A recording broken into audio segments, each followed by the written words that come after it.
Congress to take additional action on tariffs now? Have you No, I spoken don't to need to. leaders It's already been approved. I mean, I would ask Congress and probably get it.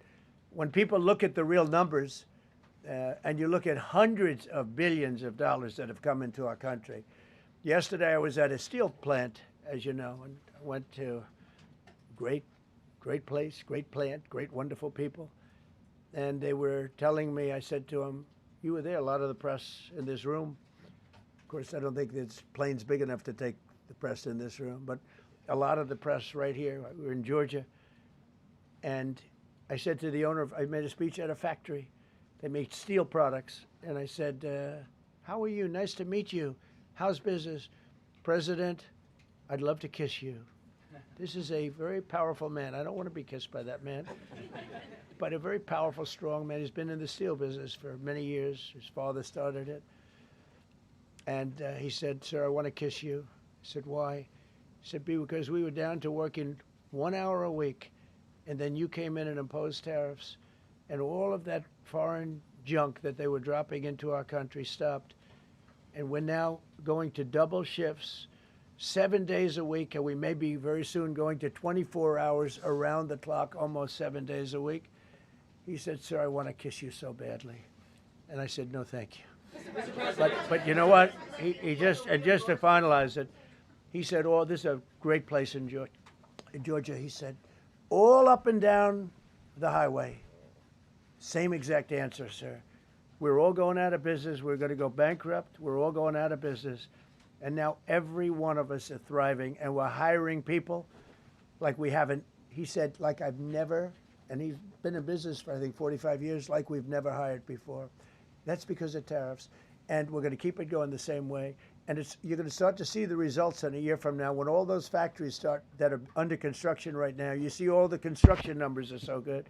Those construction workers are building factories that are going to be open, including not only AI, which is big, but car plants coming in from Canada, who ripped us off for 30% of our market.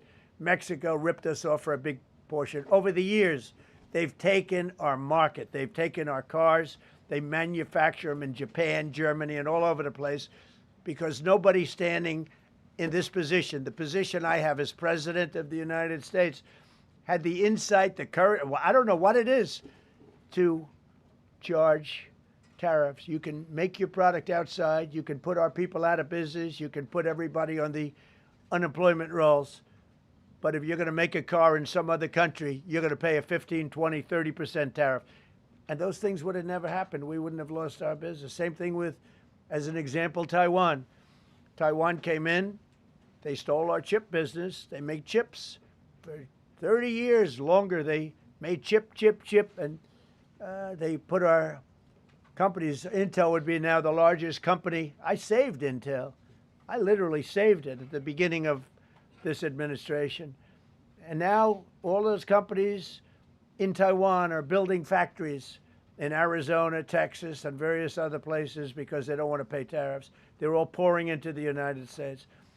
But just like that great patriot said yesterday, sir, what you've done, nobody thought was possible. And Steve Moore, a highly respected economist, came into my office yesterday. He said, you've done something nobody's ever done.